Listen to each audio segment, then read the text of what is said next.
नमस्कार, मैं दानी संसार और आप देख रहे हैं पीआरबी। हमारे साथ बातचीत करने के लिए पूनम पंडित मौजूद है। पूनम पंडित के गांव इस्माइलपुर में मौजूद है और इनसे बातचीत करेंगे। तमाम लोगों की निगाहें उत्तर प्रदेश की विधानसभा चुनाव पे है, उसी मुद्दे पे पूनम पंडित से बातचीत करेंगे। तमाम पार्टियां जो हैं वो डेरा डाल रही हैं, पूनम पंडित कहाँ हैं, तमाम पार्टियां आ रही हैं और तमाम जो देश की जनता है उनकी निगाहें भी हैं कि आखिर पूनम पंडित 22 विधानसभा चुनाव में उत्तर प्रदेश में कहाँ, किस पार्टी के साथ, अखिलेश यादव, मायावती या किस कांग्रेस, किस पार्टी के साथ जाएंगे। तमाम नेता के संपर्क में यहाँ पे सूत्रों से जो खबर आ रही है, आप साफ कर दीजिए इस बार। साफ? हाँ, एकदम ऐसे साफ कर दूं जैसे बीजेपी साफ हो रही है, ऐसे करूं क्या साफ? मतलब करना बीजेपी को ही साफ है नहीं? हाँ, तो जो चीज साफ होने वाली वो करे तो और ज्यादा बेहतर है। अच्छा। बाकी कोई युवा अगर इस तरीके से काम करता है, निस्वार्थ काम करे, तो मेरा ये मानना कि जो पार्टी है, चाहे वो बसपा हो, चाहे वो समाजवादी हो, चाहे वो आम आदमी पार्टी हो, तो वो चाहती है कि युवा आवे, क्योंकि जब नई सोच का व्यक्ति आवेगा तो नई सोच आवेगी, नए बदलाव आवेंगे। तो हम युवा को सपोर्ट करेंगे, ऐसे नेता को सपोर्ट करेंगे जो महंगाई के ऊपर भी बोले, जो ये तुम्हारा महिलाओं पर अत्याचार हो रहे उन पे बोले, जो देश में हो रहा उस पे बोले, विदेशों की बात ना करे। जब विदेशों को हस्तक्षेप करने के लिए भारत को कहा जाएगा जब करे, जब पूरा वर्ल्ड का सिस्टम बैठेगा, तमाम विपक्ष की तभी करेंगे ना। हाँ, तमाम विपक्ष की पार्टियां इन मुद्दों पे तो विरोध करती ही रहती है, बीजेपी छोड़ के, क्योंकि सत्ता में वो है। तो आपके पास जो लोग डेरा डाल रहे हैं, जो आपके गांव तक आ रहे हैं, वो कौन सी पार्टी और आप किस पार्टी में इंटरेस्ट दिखा रही हैं? सभी पार्टी के आ रहे कायदे में। हाँ जी, सभी के आ रहे हैं और सभी चाहते हैं कि मैं किसी पार्टी में आऊं, लेकिन मेरा नज़रिया थोड़ा सा अलग है। कुछ लोग चाहते हैं कि मैं चुनाव लड़ूं, तकरीबन 85% लोग चाहते हैं। मेरे जो सहयोगी हैं, मुझे जो प्यार करने वाले, मेरे क्षेत्र के भी लोग हैं, हालांकि पूरा देश मुझे प्यार करता है, बाहर विदेशों में भी मुझे बहुत सारे लोग प्यार करते हैं, लेकिन जो मेरे क्षेत्र के लोग हैं वो चाहते हैं 85% कि मैं चुनाव लड़ूं। लेकिन मैंने कहा बच्चा आज बालक है, मैंने इतना दबाव सा मत दो, समझो बात को, काम करेगा इतना थक जाएगा। तो वो कहता तूने नाक में दम कर रखा। तो मैं ये बोलती हूँ, पूनम पंडित लखनऊ क्लास लेने जा रही हैं कि देने जा रही थी? देने। देने। हालांकि हम इतने बड़े ज्ञानी और विद्वान नहीं है जो किसी को क्लास देंगे, लेकिन कोशिश है समझाने की कि देश के हालात ऐसे हैं हमारे, और जो ये राजनीति को किधर ले जा रहे। देखिए, पहला देश है भारत जहाँ पे परमात्मा के नाम पे वोट लिया। परमात्मा जो है सब कुछ परमात्मा देता है, लेकिन पहला देश और पहली पार्टी ऐसी है जो ये भगवान को सब कुछ दे रहे हैं, देने की बातें कर रहे हैं और उस आस्था पे ये वोट लेना चाह रहे हैं। पहला देश है। लेकिन जनता तो खुश है ना, जनता तो मान रही है कि रामलल्ला आएंगे, मंदिर बनाएंगे, योगी जी ने कहा था, कर दिया। अब 20 साल तक मंदिर के ऊपर ही गाते रहोगे आप? चलिए, बढ़िया बात है, बन गया, ठीक है, लेकिन अगर हम सत्ता में ही न लिया है, दूसरा सत्ता का कार्यकाल चल रहा, तो क्या तीसरा, चौथा, पांचवा, हर कार्यकाल में बस यही कहेंगे राम मंदिर आएंगे, मंदिर वहीं बनाएंगे, बीजेपी लाएंगे, वहीं बनाएंगे मंदिर। तो क्या हम एक बार वोट दे दी, संतुष्टि नहीं है? जब तुम सत्ता में आए, हमने वोट दी मंदिर के नाम पे, मान लीजिए हम तो अपनी गलती मान रहे हैं, तो आपने वोट दिया था? हाँ जी, दिया था। अच्छा। हाँ, यहाँ पे कोई फांसी बनती हो, कोई मुकदमा लिखा जाता हो, तू भी लिखवा दिया भाई, 2-4 तो ले लिए मैंने मुकदमे जा करके, लोगों को सहयोग करके, एक आध इस बात पे बनता हो तो तू भी लिखवा दिया। सहयोग करके मुकदमा लिखवाएं कि गुमराह करके? सहयोग करके। जो लड़की 13 साल की गायब है ना, 1 महीने से उसकी माँ बैठी हुई है धरने पे, और 10 जनवरी का ही वारदात है, 9 महीने से ज्यादा हो गए, 10 महीने करीब, ठीक, वो एक बेटी को नहीं ढूंढ पाए। पुलिस देखिए कितना काम कर रही है ना, कर रही है ना। एक 13 साल की लड़की को वो ढूंढ नहीं पाए, और हमने जा करके थोड़ा सहयोग करा। उससे पहले कितना जानता था इस मैटर को कोई? हमारी टीम ने, हम सब ने जाकर के वहां सहयोग करा उस दिन।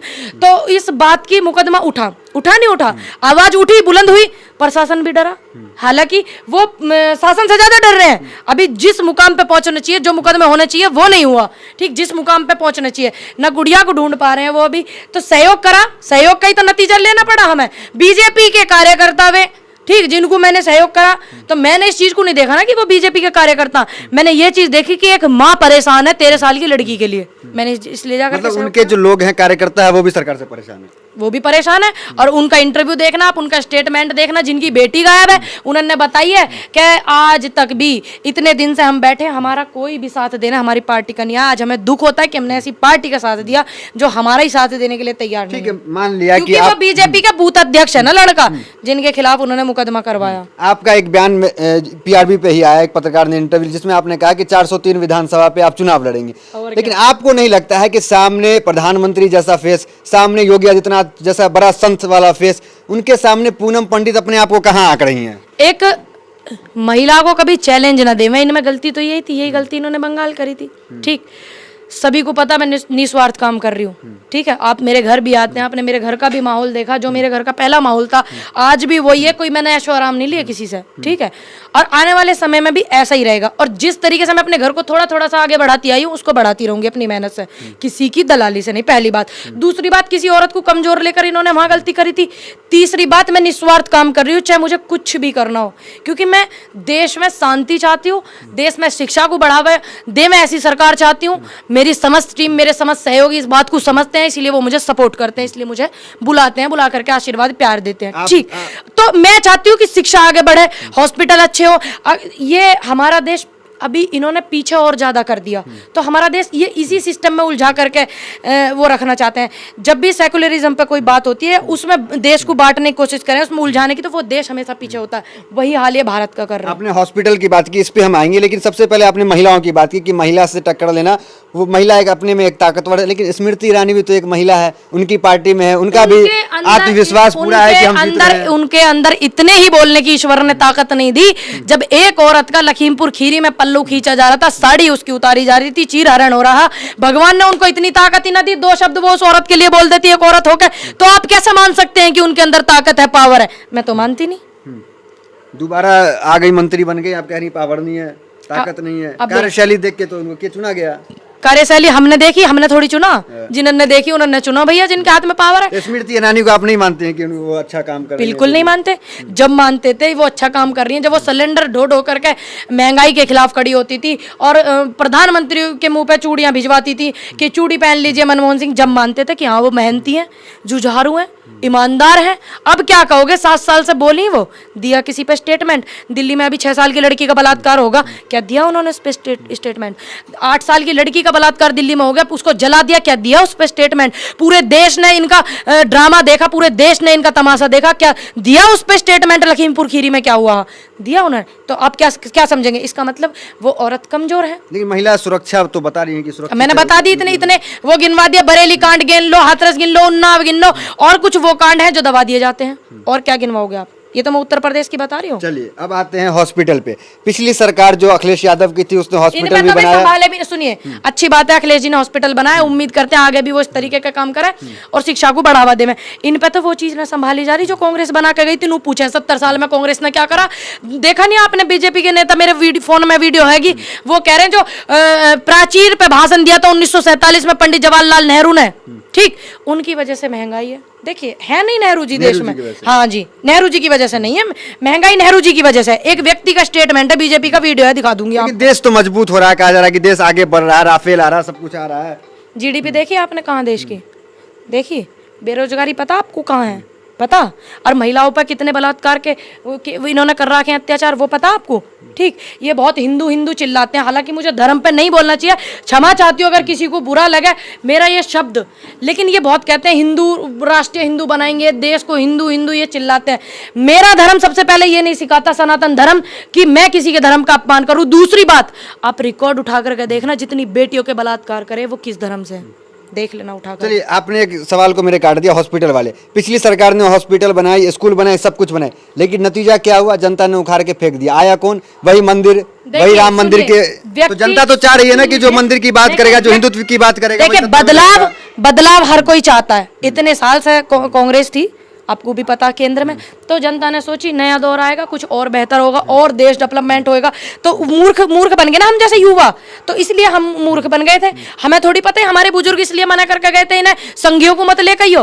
राष्ट्रवाद हमें वो सिखाते हैं जो अंग्रेजों की दलाली करे नहीं करे। बीजेपी को अब राष्ट्रवादी पार्टी नहीं मानेंगे? नहीं मानते। कहाँ है वो राष्ट्रवाद? राष्ट्रवाद का क्या मतलब होता है? राष्ट्रवाद का मतलब होता है हमारे देश में शांति होनी चाहिए, हमारा देश डेवलप होना चाहिए, हमारे देश की शिक्षा ऊपर होनी चाहिए, हमारे देश में बेरोजगारी नहीं होनी चाहिए, हमारे देश की जीडीपी हाई होनी चाहिए।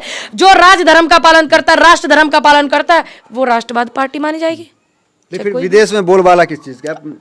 पांच जो बड़े बिल्कुल पावरफुल नेता हैं उनमें गिनती है, जो मीडिया पर रोक लगाने वाले उसमें उनका नाम है, जो मीडिया की पावर को दबाना चाहते हैं, मीडिया की आजादी को छीनने वाले प्रधानमंत्री नंबर 1 पे है। आपको पता है इस बात का? इसलिए नाम है। किसानों की क्या दुर्दशा कर रखी, इसलिए नाम है। और कितने लड़कियों पर अत्याचार बलात्कार हो रहे हैं, कम छोटी छोटी बच्चियों पे, और उनके खिलाफ कुछ नहीं होता, सेंगर जैसों के खिलाफ कुछ नहीं होता, इसलिए नाम है उनका विदेशों में। कौन मना कर रहा नाम ना? लेकिन वही मीडिया नंबर 1 बता रही है उत्तर प्रदेश को, वही मीडिया कह रही है कि योगी जी फिर आ रहे हैं, क्या कहेंगे? मेरी समझ में एक बात नहीं आती, आप बिकाऊ लोगों की बात करते हो, ठीक, अब बिकाऊ लोग तो वही बोलेंगे ना जितना उसको बोलने कहा जाएगा। हैं? अच्छे पत्रकार देखिए, वाजपेयी जी को देखिए, रविश कुमार को देखिए, अभिषार शर्मा को देखिए, नवीन कुमार को देखिए, आप जैसे पीआरबी न्यूज वालों को देखिए, इनको आप अच्छा बोलोगे ना? तो क्या इस बात से थोड़ी है कि आप हिंदू हिंदू चिल्ला रहे हो? पहले रिकॉर्ड निकलवा के देख लेना कितने बलात्कार हुए और किस धर्म के लोगों के हुए। चलिए, किसान आंदोलन से पूनम पंडित आई, बड़ी चेहरा तक बन गई। किसान आंदोलन का प्रभाव पश्चिमी उत्तर प्रदेश को अगर छोड़ के देखे तो बाकी जगह कुछ पड़ने वाला है? अरे पूर्वी में पढ़ने वाला भी आ रहे हैं हम, स्वागत नहीं करोगे? हमारी टीम आ रही है। अच्छा, आप जाएंगे? बिल्कुल। माहौल खराब तो नहीं करेंगे? नहीं, बिल्कुल। अभी तक भी परमात्मा की दुआ से, ईश्वर की दुआ से सभी लोग मेरा इतना सम्मान करते हैं, इतनी इज्जत देते हैं कि उन्हें पता है कि हमारी बहन बेटी आ रही है, हमारी साथी आ रही है नई उम्र की, तो वो कभी माहौल खराब नहीं करते, चाहे युवा है, चाहे महिला है, चाहे बुजुर्ग है, कभी माहौल खराब नहीं करते। आज तक रिकॉर्ड उठा लेना मेरी किसी भी पंचायत का, किसी भी महापंचायत का, किसी भी रैली का, माहौल खराब नहीं हुआ। ये लोग आकर के कोशिश तो करेंगे, लेकिन हम उसे संभाल के रखेंगे। हमें खुद पे विश्वास है और उस परमात्मा पे विश्वास है। योगी जो है, जो ठोक दे नीति की सरकार मानी जाती है, संभल के ही जाइएगा। आशीर्वाद यात्रा निकाल रहे हैं, पूछना चाह रहे हैं, देना। आप जो जा रही हैं थोड़ा संभल के जाइएगा। हम तो जा रहे हैं, टिकैत को मिल चुकी है धमकी। देखिए सुनिए, उनका मैटर एक अलग है, क्योंकि वो बताएं इस चीज को कि क्या हुआ क्या नहीं हुआ, लेकिन मैं तो उसी दौरान लखनऊ में गई हुई हूँ और सहयोग करके आई हुई हूँ। 59,000 बच्चों का रिकॉर्ड है, निकाल लेना। तो आप ये कैसे कह सकते हैं कि पूनम पंडित सच बोलने से डर गई, पूनम पंडित सच दिखाने से डर गई? ऐसे कैसे कह सकते हैं? चलिए, आखिरी सवाल आपसे ये करेंगे कि हमने भी इंटरव्यू आपके लिए, आपसे ये जानना चाहेंगे, आप तो कह दिए कि चुनाव नहीं लड़ेंगे तो पूरी विधानसभा पे लड़ेंगे, तो क्या पूनम पंडित का फोकस योगी आदित्यनाथ के विधानसभा गोरखपुर पे ज्यादा रहेगा? क्या बहुत ज्यादा रहेगा। गोरखपुर जाएंगी? गोरखपुर जाएंगे, देखेंगे ना बाबा जी ने कैसी नगरी बनाई हुई है, कितना डेवलपमेंट किया हुआ है। 22 साल से मध्य प्रदेश में शिवराज जी की सरकार है, पता है आपको? 4-4, 5-5 गांव डैम में ऐसे तरीके से जब 6 महीने पहले पता लग जाती है ना, तो दूसरी जगह पुनर्वास करवाते हैं। आप देख करके आपको फिर 4-6 दिन तक भी वही चीज नजर आएगी। 22 साल से है इनकी सरकार वहां पे, ठीक। और वहां के लोग इतने दुखी हैं, आदिवासी समाज के लोग, और जो किसानी करते हैं, बिल्कुल वो महिला मजदूर वहां हैं बहुत ज्यादा। 36 साल उनके आंदोलन को पूरे हो गए, उन्होंने इतनी सभ्यता से, शांति से आंदोलन करा। वहां के लोग इतने दुखी, 22 साल में इन पर वहां डेवलपमेंट नहीं होती, यहाँ क्या करेंगे? हमने तो सोची यहाँ भी करेंगे, क्या करेंगे? योगी जी को तो ऑस्ट्रेलिया मांग रहा है कि उधार दे दीजिए, इतना अच्छे मुख्यमंत्री है। ले लीजिए जी, हम तो चाहते हैं योगी जी आप चले जाइए वहां पर, हमने ऑस्ट्रेलिया को दे दिया, आप गिफ्ट ले लीजिए जी, कर लीजिए रिक्वेस्ट योगी जी से, चली जाइए। प्रभु हमें बख्श दीजिए, उत्तर प्रदेश को बख्श दीजिए, शांति चाहते हैं देश में, आप लोगों की तरह नहीं कि आप उनको सपोर्ट करें कैसे कैसे नारे लगाने वाले लोगों को। चलिए, तो यही है पूनम पंडित, जो बड़ी बेबाक अपनी बातों को रखती हैं, चाहे वो किससे भी कटाक्ष करे, चाहे वो प्रधानमंत्री हो या मुख्यमंत्री हो। तो फिलहाल इस वीडियो में इतना ही, मिलते हैं अगली वीडियोस में, बने रहिए हमारे साथ, धन्यवाद।